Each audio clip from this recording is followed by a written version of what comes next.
Hi friends, நான் உங்கள் GS family. பார்த்தீங்கன்னா லெக் பீஸும் சிக்கன் பீசஸ் கொஞ்சமாகவும் எடுத்துருக்கிறேன் இன்றைக்கி சிக்கன் பிரியாணி செய்கிறதுக்கு. அதுக்கு வந்து பார்த்திங்கன்னா சீரக சம்பா அரிசி, நொய் அரிசி தான் எடுத்துருக்கிறேன். ஊற வச்சு வாஷ் பண்ணி தண்ணி இல்லாமல் வடித்து வச்சுருக்கிறேன். அதுக்கப்புறம் பார்த்திங்கன்னா இதுக்கு இஞ்சி பூண்டு பேஸ்ட்டுங்க. அதுக்கப்புறம் மெயினாக டிஃப்ரெண்ட் கொடுக்கறது என்னென்னு பார்த்திங்கன்னா, இந்த பிரியாணி யூஸ்வலாக பண்ணுற மாதிரி இல்லாமல் இதில் சின்ன வெங்காயம், தக்காளி, அதுக்கப்புறம் பார்த்திங்கன்னா மிளகாய்த்தூள், கொஞ்சம் மிளகாய் போட்டு அரைச்சிருக்கிறேங்க. நம்ம மிளகாய்த்தூள் தனியாக பிரியாணிக்கு போடுவோம். இது வரமிளகாய் ஊற வச்சு போட்டு அரைச்சிருக்கிறேங்க. இது போடும்போது டேஸ்ட் நல்ல டிஃப்ரெண்ட் உங்களுக்கு தெரியும், நல்லா இருக்குங்க. அதுக்கப்புறம் பார்த்திங்கன்னா பெரிய வெங்காயம், கொத்தமல்லி, புதினா, தக்காளி அரைச்சதுனால கொஞ்சமாக எடுத்துருக்கிறேன். தயிர் வந்து உங்களுக்கு டேஸ்ட்டுக்காகவும் கறி நம்மளுக்கு நல்லா சாஃப்டாகவும் வெந்து வரும். மஞ்சத்தூள், பச்சை மிளகாய் 2, அதுக்கப்புறம் பார்த்திங்கன்னா கரம் மசாலா பொடி கொஞ்சமாக போட்டுக்கோங்க. ஏன்னா ஏற்கனவே நம்ம இதெல்லாம் போடுறோம் இல்லைங்களா, யூஸ்வலாக போடுற இந்த பட்டை, சோம்பு, கிராம்பு, ஏலக்காய் இதெல்லாம் போடணுங்க. அதுக்கப்புறம் நெய்யிலையும் ஆயிலையும் நாம் தாளிக்க போகிறோம். தண்ணி பார்த்திங்கன்னா இப்போ நான் நல்லா கொதிக்க வச்சிட்ருக்குறேங்க. அப்போ தான் நாம் வந்து டக்குன்னு பிரியாணி செய்ய முடியுங்க.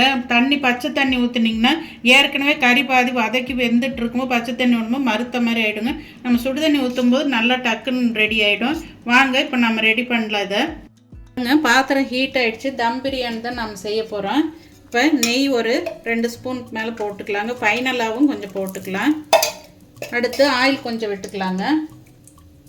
வெறும் நெய்யில் செய்யும்போது நிறைய பேருக்கு அது சேராது, திகட்டுற மாதிரி இருக்கும். அதனால தான் ரெண்டுமே மிக்ஸ் பண்ணி இப்போல்லாம் செய்கிறாங்க.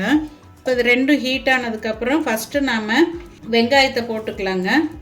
பாருங்கள், வெங்காயத்தை போட்டுக்கலாம்.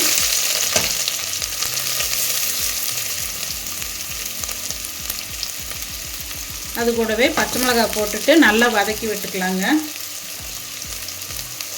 இந்த வெங்காயம் வந்து நல்லா கலர் மாறணுங்க. அப்போ தான் இது டேஸ்ட் நல்லா கொடுக்கும். எடுத்தவொடனே நம்ம மற்றதெல்லாம் போட்டால் வெங்காயம் வந்து நம்மளுக்கு கலர் சேஞ்ச் ஆகாதுங்க. லைட்டாக அந்த ப்ரௌன் கலர் வர மாதிரி நல்லா வறுத்துக்கலாம். கொஞ்சமாக சால்ட் மட்டும் போட்டுக்கிறேங்க. இது நல்லா வதங்கட்டுங்க. அடுத்து நாம் என்னென்ன போடணுமோ அதை போட்டுக்கலாம். பாருங்கள், பச்சை மிளகாய், வெங்காயம் எல்லாமே நல்லா கலர் சேஞ்ச் ஆகிடுச்சு. இந்த ஸ்டேஜில் நாம் இந்த கரம் மசாலா ஐட்டம்லாம் போட்டுக்கலாம். பிரிஞ்சி இலை எல்லாத்தையுமே நாம் போட்டுக்கலாங்க, ஏலக்காயிலேருந்து. இப்போ இது ஆயிலில் நல்லா ஃப்ரை ஆனதுக்கப்புறம் நாம் தக்காளி இதெல்லாம் போட்டுக்கலாங்க. இப்போ இதில் தக்காளி, கொத்தமல்லி, புதினா பாதி போட்டுக்கலாங்க. மீதி வந்து ஃபைனலாக நாம் கொஞ்சம் தூவி விடுறதுக்கு இருக்கட்டும். இப்போ இதுவும் வதங்கட்டுங்க. வதங்கினதுக்கப்புறம் நாம் இஞ்சி பூண்டு பேஸ்ட்டு எல்லாம் போட்டுக்கலாம். இப்போ நாம் கரம் மசாலா தூள் சும்மா கொஞ்சமாக போட்டுக்கலாங்க. ஏன்னா எல்லாமே முழுசாக போட்டிருக்குறோம். இன்னும் கொஞ்சம் வாசனைக்கோசரம் தான் இது போட்டிருக்குறோம். அடுத்து பார்த்திங்கன்னா மஞ்சத்தூள் ஒரு சின்ன ஸ்பூனில் 1/2 டீஸ்பூன் போட்டுக்கோங்க. ஆல்ரெடி சிக்கன்லேயும் போட்டு வாஷ் பண்ணியிருக்கிறோம், அதுலேயும் கலந்துருக்குறோம். இப்போ இந்த ஸ்டேஜில் நாம் இந்த அரைச்சி வச்சுருக்க பச்சையாக அரைச்சதை போட்டு நல்லா பச்சை வாசம் போகிற அளவுக்கு வதக்கிடலாங்க. இஞ்சி பூண்டு பேஸ்ட் வந்து இப்போ 1 ஸ்பூன் போடுறீங்கன்னா அதில் 1/2 ஸ்பூன் போட்டு ஃபைனலாக கொஞ்சம் மூடுறதுக்கு முன்னாடி ஒரு 1/2 ஸ்பூன் போட்டிங்கன்னா நல்ல மணமாக இருக்குங்க. அந்த மாதிரி ட்ரை பண்ணி பாருங்கள். இப்போ நான் இதில் கொஞ்சமாக இஞ்சி பூண்டு பேஸ்ட் போட்டுக்கிறேங்க.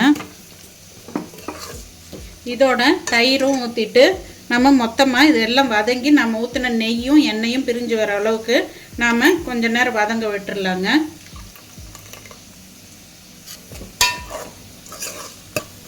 இப்போ இதுக்கு மிளகாய்த்தூள் போட்டுடலாங்க. ஏற்கனவே நாம் தக்காளியோடு போட்டு மிளகாய் போட்டு அரைச்சிருக்கிறோம். அது இல்லாமல் நம்ம சிக்கன் வந்து ஊற வச்சதுலேயும் மிளகாய்த்தூள் போட்டிருக்கோம். அதனால் அளவாக போட்டுக்கலாங்க. பச்சை மிளகாய் வேறு போட்டிருக்கிறோம். அதனால் சின்ன ஸ்பூனில் 1 ஸ்பூன் போட்டிருக்கிறேன். ரொம்ப சின்ன ஸ்பூனுங்க. அது காரம் உங்கள் வீட்டு அளவுக்கு எவ்வளோ வேணுமோ அந்த அளவுக்கு போட்டுக்கோங்க.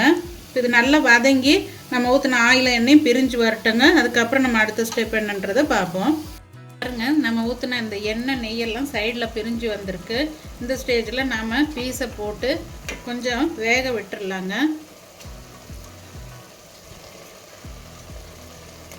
தண்ணி அளவு பார்த்து விட்டுக்கோங்க. இதிலிருந்தும் தண்ணி வரும், இந்த சிக்கன் பீசஸ்லேருந்தும். இப்போ இதில் கீழே இருக்க இந்த மசாலாலாம் எடுத்து கலரி விட்டு நீங்கள் எல்லாம் ஒன்றா கலக்கிற மாதிரி கலந்து விட்டு ஒரு தட்டு போட்டு சிம்மில் வச்சு மூடிடுங்க. நல்லா வெந்து வரும் சாஃப்டாக. வெந்ததுக்கப்புறம் நாம் தண்ணி விட்டு ரைஸ் போட்டுக்கலாங்க. ஏற்கனவே கீரல் போட்டிருக்கிறோம், இதுலேயும் அந்த மசாலாலாம் இறங்கணுங்க. ஆல்ரெடி நாம் ஊற வச்சும் இருக்கிறோம். இது இப்போ கொஞ்சம் வெந்து வரட்டுங்க.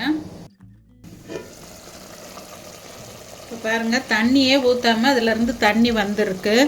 இப்போ இது நல்லா பாதி முக்கால்பாதம் வெந்து இருக்குங்க. இப்போ இதில் ரைஸும் நம்ம தண்ணியும் விட்டு உப்பு காரம் சரி பார்த்துட்டோம்னா தம்மில் போடும்போது இன்னும் கொஞ்சம் அதோடு சேர்ந்து நல்லா வெந்து வந்துடுங்க. இப்போ நீங்கள் இந்த சின்ன பீஸ் போட்டதை எடுத்து செக் பண்ணும்போது உங்களுக்கு தெரியுங்க. அது பாருங்கள், இது நல்லா வெந்து இருக்குது பாருங்கள். இந்த ஸ்டேஜில் நம்ம தண்ணியும் அரிசியும் போட்டுக்கலாங்க. தண்ணி ஏற்கனவே நம்ம நல்லா காய்ச்சி வச்சுருக்குறோம். ஏற்கனவே கறியிலேருந்து தண்ணி வந்திருக்குங்க, போதும். இது நல்லா கொதித்ததுக்கப்புறம் நம்ம ரைஸை போட்டுக்கலாம். அதுக்கப்புறம் உப்பு காரம் சரி பார்த்துட்டு நம்ம ஒரு 10 நிமிஷம் நல்லா கொதிக்க விட்டு அந்த தண்ணி வந்து வடியும் போது ஓரளவுக்கு சதன்னு இருக்கும்போது நம்ம சிம்மில் போட்டுக்கலாங்க, தம்மில் போட்டு. இப்போ இது கொதிக்கட்டுங்க, ரைஸ் போட்டுக்கலாம். இப்போ உப்பு காரம் எல்லாம் சரி பார்த்து வச்சுங்க. அரிசி போட்டுக்கலாம்.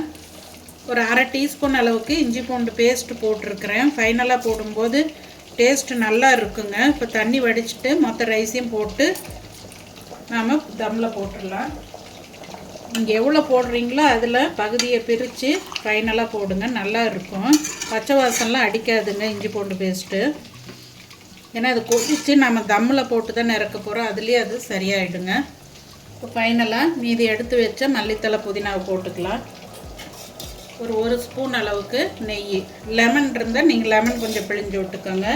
நான் தயிர் போட்டதுனால லெமன் போடல. தக்காளி, லெமனு, தயிர் எல்லாம் சேர்ந்து புளிப்பு தன்மை அதிகமாகிடுங்க. அதனால் ஏதோ ஒன்றை யூஸ் பண்ணிக்கோங்க.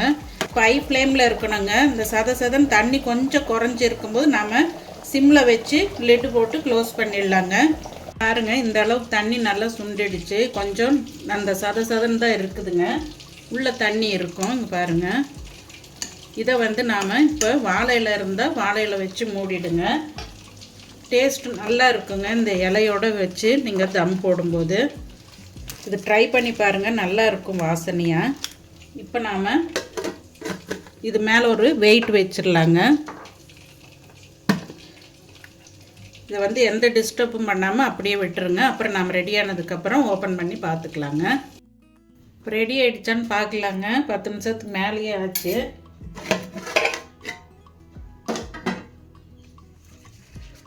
இந்த வாழை இலையோட வாசம் நல்லா இருக்குங்க. அதில் பாருங்கள், சாதம் நல்லா வெந்தது நல்லாவே தெரியுது. பக்குவம் பாருங்கள், இப்படி மசிச்சா மசிது உதிரியாகவும் இருக்குது பாருங்கள். அதே மாதிரி லெக் பீசஸும் நல்லா வெந்திருக்கும். எப்போவுமே ரொம்ப அகலமான கரண்டி வச்சு இது பண்ணாங்க. ஸ்பூனுக்கு பின்பக்கமோ இல்லை கரண்டியோட பின்பக்கமோ போட்டு கலர்னிங்கன்னா சாப்பாடு வந்து அந்த சூடோடு கலரும்போது குலையாமல் இருக்குங்க, உதிரி உதிரியாக. எல்லா சைடும் கொஞ்சம் எடுத்து விட்டுடலாம். மற்ற ரைஸில் பண்ணாலும் உங்களோட விருப்பங்க. இது இந்த நொய்யில் செய்யும்போது பெருசாக ஒன்றும் வித்தியாசம் தெரியல பாருங்கள். பீசஸும் நல்லா வெந்திருக்கும் பாருங்கள், ஸ்மூத்தாக வெந்திருக்கு பாருங்கள் பீஸு. பார்த்தாலே தெரியும். நம்ம ஏற்கனவே கொஞ்சம் நேரம் வேக போட்டது இல்லைங்களா, ஹோட்டல்ஸில் வர மாதிரி எப்படி இருக்குது பாருங்கள். லேயர் லேயராக வருது நம்மளுக்கு, நல்லா வெந்திருக்குதுங்க இது. இப்போ இதோட நம்ம பரிமாறிடலாங்க வாங்க. பாருங்கள், ஃபைனலாக டிஷ்ஷு ரெடி ஆகிடுச்சு. லெக் பீசஸும் போட்டிருக்குறேங்க. இதுக்கு பார்த்திங்கன்னா சைட் டிஷ்ஷாக நம்ம வந்து எக்கு பாயில் பண்ணியிருக்கிறோம். அதுக்கப்புறம் லெக் பீஸ் வந்து ஃப்ரை பண்ணியிருக்கிறேன். ஆனியன் ரைத்தாங்க. அதுக்கப்புறம் பார்த்திங்கன்னா சிக்கன் குழம்பு வச்சுருக்கிறேன். நம்மளுடைய சிக்கன் மசாலா குழம்பு பொடி போட்டு வச்சதுங்க. எவ்வளோ நல்லா இருக்குது பாருங்கள், திக்னஸாக குழம்பு நல்லா. அதுக்கடுத்து பார்த்திங்கன்னா ஒயிட் ரைஸ். அதுக்கப்புறம் பார்த்திங்கன்னா சில்லி வந்து நம்மளுடைய கெமிக்கல் இல்லாத ஒரு சில்லி பவுடருங்க இது. அதுக்கப்புறம் ரசம் வச்சுருக்கிறேன். நம்மளுக்கு நல்ல ஜீரணத்துக்கோசரம் ரசம் எப்போவுமே இது வச்சுக்கோங்க பிரியாணி வைக்கும்போது. அதே மாதிரி இந்த பிரியாணிக்கு டிஃப்ரெண்ட்டாக பார்த்திங்கன்னா நான் ஸ்டார்டிங்கில் சொன்ன அந்த மசாலா போட்டு நான் செஞ்சுருக்கிறேன். ரொம்ப டேஸ்ட்டாக இருக்குங்க, டிஃப்ரெண்ட் டேஸ்ட்டாக இருக்கும். நீங்கள் ட்ரை பண்ணி பாருங்கள். ஓகே ஃப்ரெண்ட்ஸ், சப்ஸ்கிரைப் பண்ணாதவங்க சப்ஸ்கிரைப் பண்ணுங்கள், லைக் பண்ணுங்கள், ஷேர் பண்ணுங்கள். எங்களுடைய வீடியோ பிடிச்சிருக்கான்ட்டு சொல்லுங்கள். என்னோடய டிஷ்ஷஸ்லாம் கமெண்ட் பாக்ஸில் கமெண்ட் பண்ணுங்கள். ஓகே ஃப்ரெண்ட்ஸ், அடுத்த வீடியோவில் பார்ப்போம். பாய்.